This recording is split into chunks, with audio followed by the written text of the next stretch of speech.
Hi, my name is Cameron Van Dyke, and this semester I'm teaching a class at Kendall College of Art and Design called Collaborative Design Studio.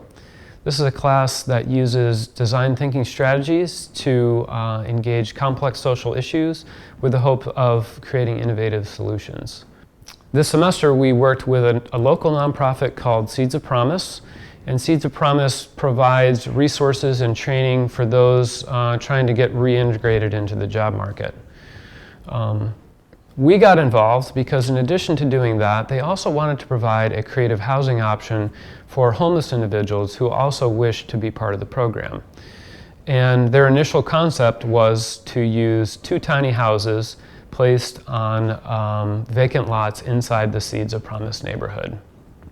So the students taking this initial concept sort of dove right into the challenge, and spent the first 8 weeks doing field trips, interviews, readings on issues ranging from what other organizations have done creatively to house homeless individuals, to issues of race and bias, to exploring what the Grand Rapids Building Code would allow, and also specifically looking at how to create community inside of a particular type of housing situation.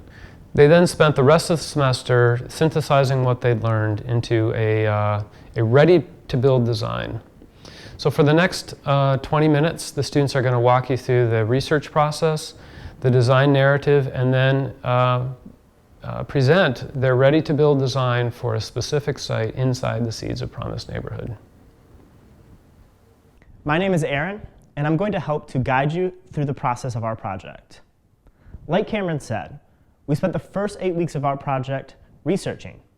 We spent this much time because we really wanted to understand what we were working on. We wanted to see what the problems and issues were that were surrounding our project. And we also wanted to look at what other individuals and organizations were doing to design solutions for affordable housing. So to aid in this research, we built a rubric. And this rubric consists of 4 key points that we kept in mind throughout our research. Number 1, community. Does a housing solution foster an environment where community is encouraged to grow? Number 2, comfort. Is the housing solution a comfortable place to live? Does it have the right balance of public and private spaces? And is the resident proud to call it their home? Number 3, cost efficiency. Is the money invested in the project returning an adequate amount of value per individual? And then number 4, code. Is the housing solution legal? Does it fall under the current rules and guidelines set about by its city? We kept these 4 things in mind as we were working on our project, and now some of the team is going to share with you what we learned through 3 case studies. Hi, I'm Emily, and I'll be walking us through our first case study. In our research, it was important for us to understand how marginally housed individuals were creating housing solutions and community for themselves. So we took a look at tent cities, and more specifically, Camp Take Notice. Camp Take Notice was a tent city made for and by homeless residents, housing about 60 people at any given time. It sat on an Ann Arbor highway median next to M23 on a property that was owned by MDOT, making their existence on this property illegal. Because they were set up in a highway median, they were really starting from scratch, so it was important for them to meet their most basic needs because they were working towards survival. The residents had to learn to communicate with each other, which really made a sense of community. The camp was also completely self-governed, meaning they had rules such as no fighting, no drinking, no drugs, and this helped enforce that sense of community because these rules were enforced by the people living there. However, as a team, we recognized it would be really difficult to live in a tent city. We live in Michigan, and to be sleeping in a tent in the winter would be very uncomfortable. And as I mentioned before, they were on a property that was not owned by them. So eventually Ann Arbor residents became uncomfortable with them being in that highway median. They took that issue to the city, and they were eventually evicted. Moving forward with our project, it was important to understand the pros and cons of a model like a tent city and how that could be applied to our project. They were strong in community because Camp Take Notice was working towards a common goal, and they were extremely cost efficient because they were living in tents that were often made out of scrap materials. However, because they were so cost efficient, they really were giving up living within a legal system and living in a comfortable housing solution. In our design, we wanted to create a housing solution with community building attributes that was a less utilitarian feel. My name is Lauren Martelli, and I am going to tell you what we learned about tiny house villages. After looking at tent cities, we wanted to look at something a little more permanent, so we looked at tiny house villages. Tiny house villages are a group of tiny houses which are very similar to freestanding apartments. Tiny house villages can be aimed at the homelessness, or they can just be bought and owned by the people who want to live there, or they can be as hotels. So we looked more specifically at Quixote Village, located in Olympia, Washington. It consists of 30 tiny houses with one previously homeless individual per tiny house and a central community center. The community center holds all of the utilities such as showers, laundry, and a big space for people to have friends over so that they don't have to fit them all into their tiny house. All in all, the project cost about $3 million when it was finished, and the value per person ended up being at $87,000. Before the project, tiny houses were illegal in Olympia, but due to a really long legal battle, tiny houses are now legal because of the project. So when Seeds came to us with this project, they recommended that we use the tiny house model in our final design, but this is the point in the project when we realized that this probably would not be a good idea. While we do really like the community aspect of the tiny houses, since they have full electricity and plumbing in each unit, we decided that this probably wasn't encouraging them to leave their house as much as we wanted them to and interact with each other outside. And since they had all of these utilities in their houses, the comfort was really, really high. However, the size of the units was about 144 square feet, which is about the size of a bedroom. And as I had said before, the cost was extremely high. At $87,000 per person, this was way more money that we wanted to spend on the project. So going into the code, since tiny houses are illegal in Grand Rapids, we decided that we wanted to work within the existing code and build something that was actually readily buildable now, instead of doing the huge legal battle that Quixote Village had to go through when they tried to get their plan set up. Hi, I'm Owen Loughran, and I'm going to talk to you a little bit about Well House. So, Well House was one of the case studies that we actually had the opportunity to visit because it happens to be located in our own backyard at 600 Cass Southeast. So when we went there, the first thing we asked is what they were all about, and what they told us is that what they do is they buy up old houses and they remodel them to fit up to 4 homeless individuals that will be living together, which happens to be the code here in Grand Rapids. The residents pay about $275 a month to live there, and they even do things like neighborhood gardens to help add to their sense of community. One of the things that was really cool about our visit to Well House is that we had the opportunity to speak to some of the residents that were living there. And what we took from what they said is that living together can be really hard, especially when you're doing it with 3 complete strangers. They said it was oftentimes difficult to find privacy because the houses were originally designed for families. So, looking back at our rubric, Well House was by far the best example of a case study that we've seen. The sense of community was excellent, it was incredibly cost effective, and because the buildings were pre-existent, it was up to code. But we did take comfort down a level just because of what the residents had to say. But since we have the opportunity to start from scratch, we wanted to design for this by incorporating some public and private spaces that will hopefully make it easier for complete strangers to live together.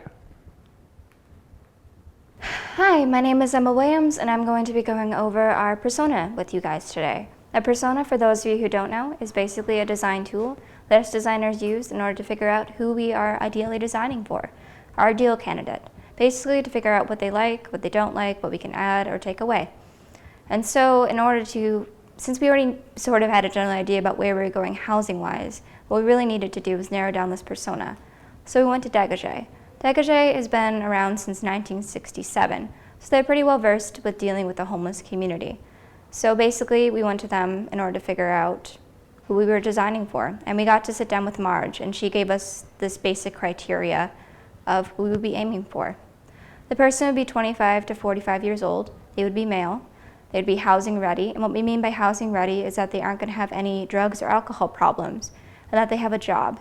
Because as we learned with Well House, having the residents pay a little bit every month really gives them a sense of ownership and pride in where they're living. So if this person is able to pay rent every month, that would really be beneficial, we believe, for that person.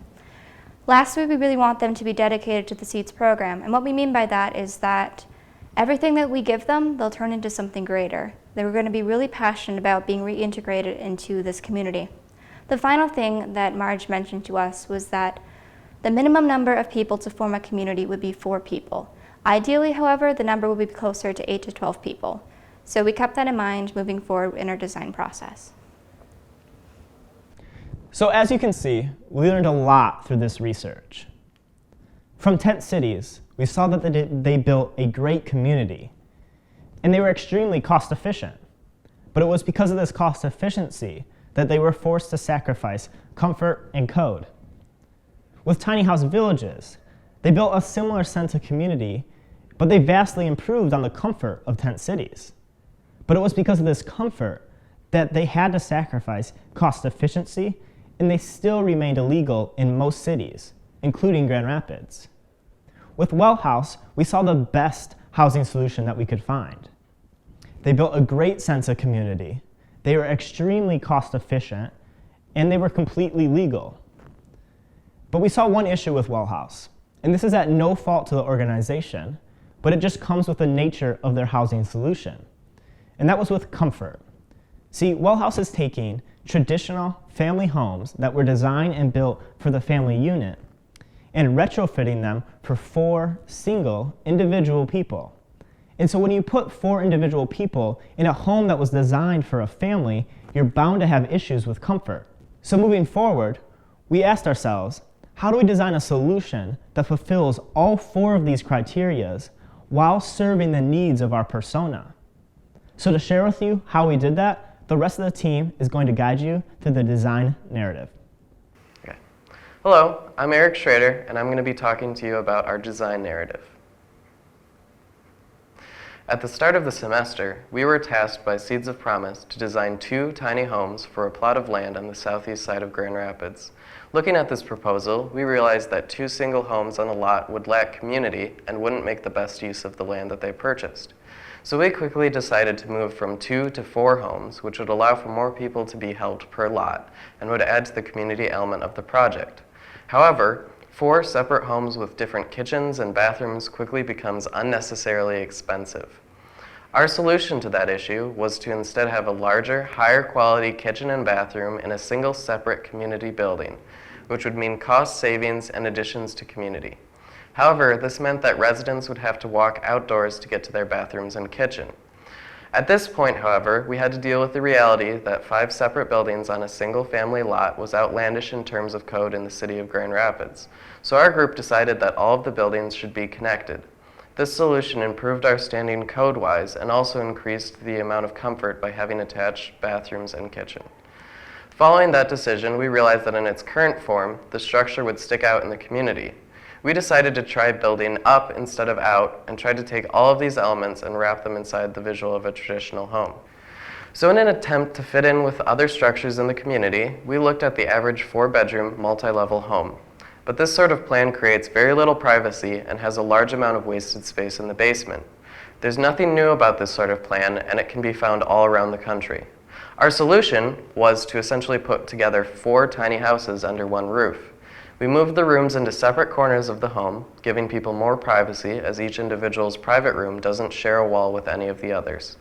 We designed the floor plan to have an intentional mix of private space, community space, and functional utility. So after coming to the conclusion that the houses need to fit in the neighborhood aesthetically, we felt it was very important to adopt the outward appearance of a single-family home while still incorporating certain requirements for the residents of the SEEDS program. But when constructing a new development to house strangers, different personality types were going to be inevitable, and we felt those needed to be designed for. Residents should be able to choose the level of interaction they wish to partake in, and this was a huge insight that we got from Well House.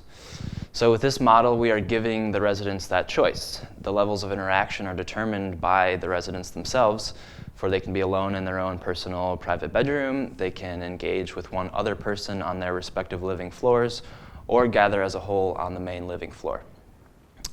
So by putting the 4 bedrooms in separate corners of the house, each resident has their own personal private space where they can be alone. Moving out of the bedrooms, they would each share a bathroom and some small storage space, and this begins to create some small community, though still maintaining a good level of comfort and privacy.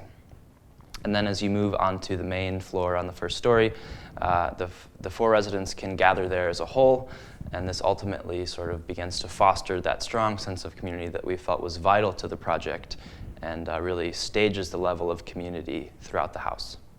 So to illustrate this in greater detail, the floor plan will show that there are 2 bedrooms on each living floor, one being the basement, one being the second story.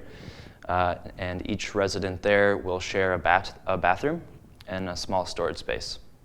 Then on the main floor, there's a large kitchen and dining area, which we felt was important to have that eating and sharing meals together is a great way to foster community. It's a very simple way to do that, and we felt that was very important to give them that space. And then in the front of the house, there's an ample living space with a good amount of sunlight to gather as a group. So in other words, we pretty much rearranged the same accommodations that you would find in a traditional family home on the interior, and that would meet the needs of 4 strangers. While on the exterior, the house really just comes across as a traditional family home. It looks like the other homes in the neighborhood, and to the city, it also looks like a traditional single-family house. So in conclusion, by balancing the private spaces and the shared spaces, we have maximized the amount of a community aspect in the homes while still allowing a pretty comfortable living situation for the residents.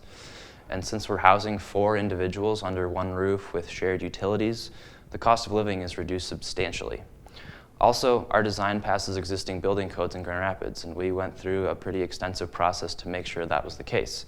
So it makes it a faster construction process moving on, and these designs are ready to build. So the question then is where do we build such a thing? Our final challenge was deciding on a site to build our new design upon.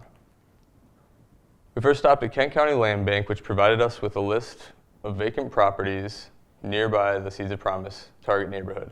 We stopped at a few of these locations, and we looked for things like proximity to goods and services, location in reference to Seeds of Promise itself, and the size of the property. Finally, we decided on 4 adjacent properties on Bates Street Southeast, which provided us enough room to build 3 buildings and house 12 individuals. An overhead shot of the neighborhood shows its closeness to convenience stores and bus routes.